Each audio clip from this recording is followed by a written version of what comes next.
What's up guys, my name is Ace, and today I wanted to talk about perks in Call of Duty Vanguard, and more specifically, breaking down an idea that actually comes from a leak from Modern Warfare 2022, and this idea is to have the ability to choose 2 Tier 1 perks.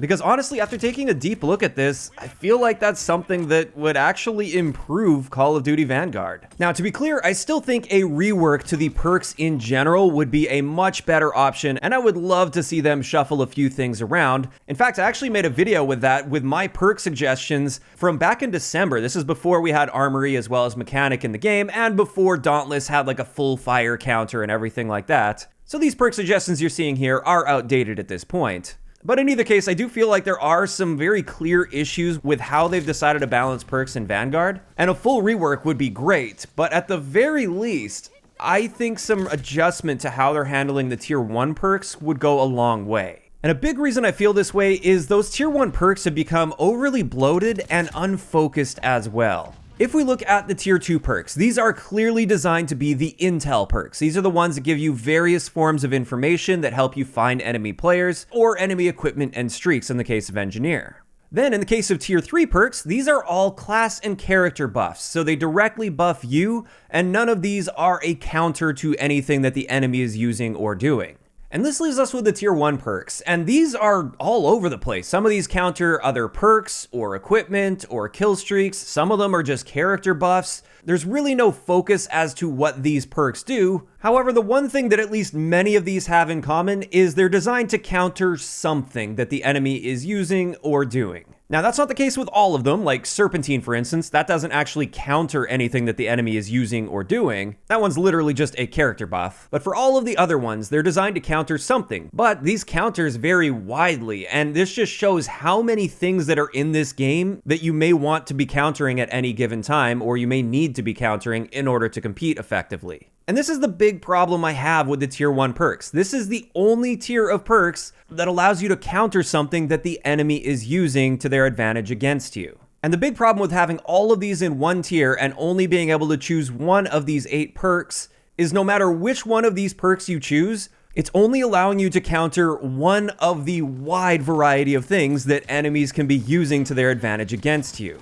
And I'm obviously not saying you should be able to counter everything that the enemy is using against you, and in a much more simple Call of Duty game where there weren't so many intel perks or unique pieces of equipment or streaks that could be used against you, this wouldn't be an issue at all. Back in the day with older Call of Duty games, the primary things that we would need to counter using perks would be explosives, tactical equipment, spy planes or UAVs, and then AI targeting systems from kill streaks. I'm basically talking about cold-blooded here as the counter perk.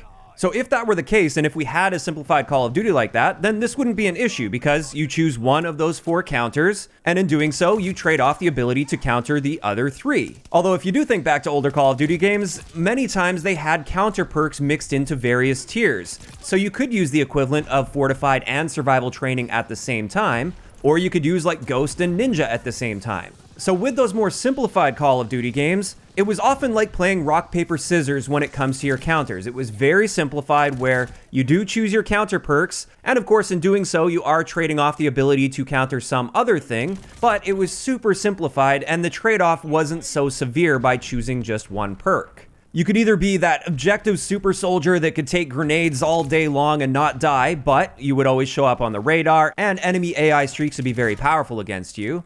Or you could choose to stay off the radar, but now you're exposed to enemy explosives, so that's the counter to players that are using Ghost. Or if you want to be immune to the enemy streaks, especially the AI streaks, you use cold-blooded, but again, now you're sacrificing that explosive resistance as well as the ability to stay off the enemy radar. This was a very simplified rock, paper, scissors approach that I think worked very well in older Call of Duty games. Whereas now, in Vanguard, we get to choose one counter perk out of 7, since Serpentine isn't really a counter perk. And that means no matter which option you go with, you're going to be vulnerable to so many other things in the game that the enemy can be using against you, whether those are perks or kill streaks or equipment or field upgrades. No matter what, you're leaving yourself very vulnerable to a wide variety of things in the game. And when I first heard about the leak with Modern Warfare 2022, where it seems like they're playing around with a different style of perk system, where we still have the 3 tiers of perks, but with our Tier 1 perks, which appear to be very similarly designed as in Vanguard, where they're sort of playstyle defining perks, they give you the ability to choose 2 of these Tier 1 perks. and I think this would work very well in Vanguard.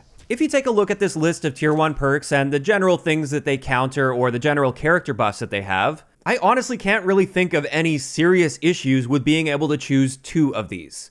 If anything, I think it would improve the gameplay quite a bit overall, because let's just say I want to be a fairly stealthy player, I want to stay off the radar, so I want to use Ghost, but I want one other benefit as well. That other benefit could be Ninja, so I also have Quiet Footsteps, so I can be extra sneaky against enemy players. Or if I wanted a super objective-oriented build, I could use Fortified as well as Survival Training, which we've been able to do in many older Call of Duty games, and there's no problem with that in my eyes, because now you're always going to show up when an enemy calls a spy plane in, so that's a huge downside there. Plus, you don't have that counterplay to enemy streaks, you don't have Quiet Footsteps, Piercing Vision works against you, Forward Intel, High Alert, all of these things still work against you. So it's not like you instantly become a super soldier if you have those 2 perks equipped. And then one more example, something that's been plaguing Search and Destroy lately is Piercing Vision.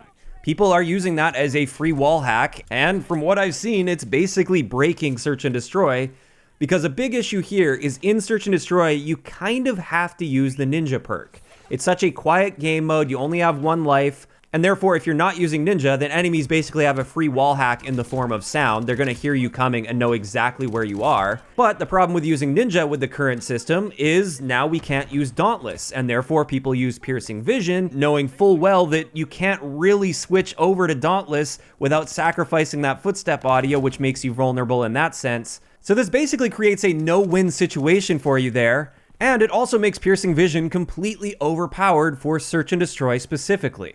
So just imagine having the ability to use both Ninja as well as Dauntless. That would solve so many of the Search and Destroy issues, again, without making you a complete super soldier in that mode, because you're still very exposed to any sort of explosives. If the enemies call a spy plane in, you're going to be showing up on the radar for them. Basically, by allowing 2 tier 1 perks, we return things back to a more rock, paper, scissors approach when it comes to counterplay in the game. And this more simplistic approach, I feel, would significantly improve the gameplay while simultaneously reducing a lot of the frustration in the game. So in my opinion, with the current structure that they have for the perks in Vanguard, I do think this very simple solution could go a long way. And don't get me wrong, I do want to reiterate the fact that I feel a full rework to how they're handling the structure of perks would work a whole lot better. So something like Survival Training, for instance, I don't think that fits in a tier 1 slot. I think that would be more appropriate as a tier 3 slot. Same thing with the Ninja perk. I think that would also be more appropriate in tier 3,